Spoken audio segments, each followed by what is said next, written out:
100% Dragon, le podcast dédié aux Drax catalans de Perpignan, produit par la rédaction du journal L'Indépendant. 100% Dragon, l'émission de l'Adep qui suit l'actu de l'équipe de rugby à 13 de Perpignan qui évolue en Betfred Super League. Pas de championnat ce week-end, mais c'était un 8e de finale de Cup face à une équipe de Championship. Bruno, fallait confirmer ce qui avait été vu face à Leeds et surtout faire le job. C'est chose faite pour les Dragons. Est-ce que tu peux nous raconter un petit peu ? Toujours branché sur courant alternatif, c'est toujours difficile quand vous recevez une équipe de Championship. C'est bien entendu l'étage inférieur. Il faut faire les choses dans l'ordre. Ils ont un petit peu balbutié leur rugby, les Dragons en première période. Il y avait que 14-6 à la mi-temps et encore Nico Trich marque juste avant la pause. Il y avait 10-6 pendant un long moment. 14-6, ça allait mieux.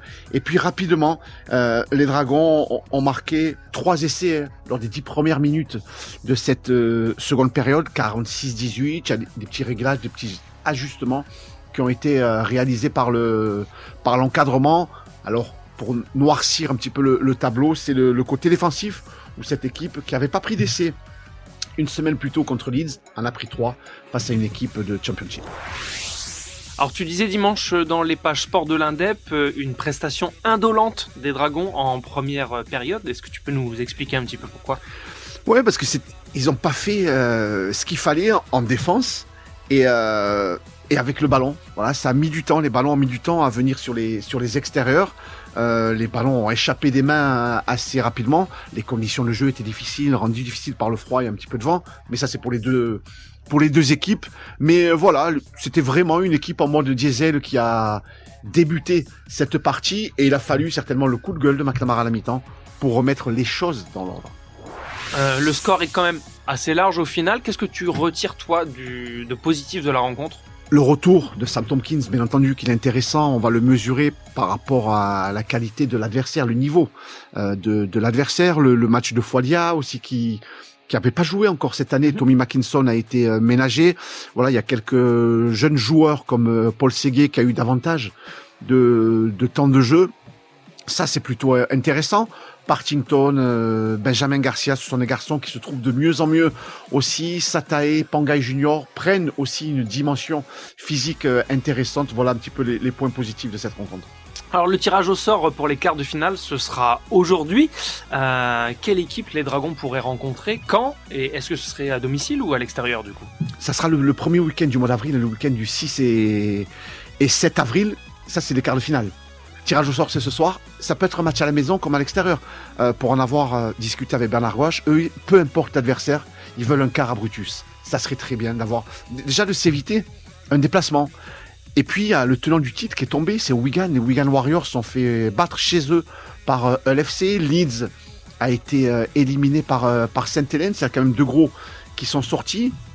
Voilà, il y a des équipes comme Wakefield, il y a des équipes comme Salford, comme LFC, il y a Lee qui est passé, il y a encore Warrington, bien entendu, qui est en course, et puis Saint-Hélène et Warrington, voilà, c'est les deux gros morceaux.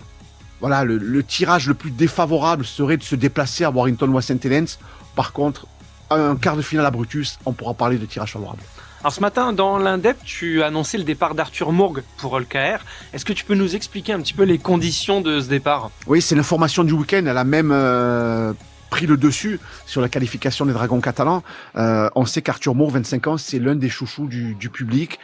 Il avait signé, nous l'avions révélé en exclusivité dans les colonnes de l'Indépendant au mois de décembre dernier. Il avait signé pour LKR à partir de 2026 pour 3 saisons, 26, 27, 28. Mais Neil Evans, qui est l'arrière de LKR, a compris ce message en prenant Arthur Mourgue que son contrat ne serait pas renouvelé.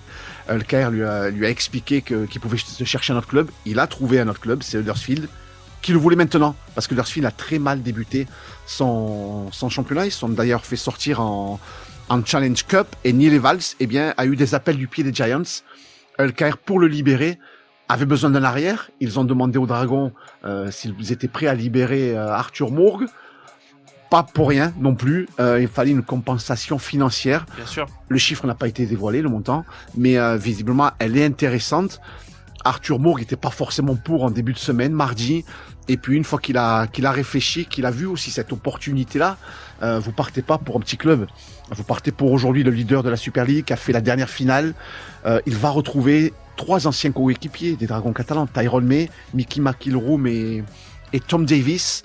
Voilà, il a rapidement accepté. Samedi soir, c'était la grosse info. Il est allé dans les vestiaires, il a expliqué à ses coéquipiers que le lendemain, il prenait l'avion pour Al-Caire. C'est chose faite, il y est aujourd'hui. Il fait ses débuts chez les Robins. C'est bien entendu un coup dur pour les Dragons catalans. C'est le buteur, c'est un élément moteur de cette équipe.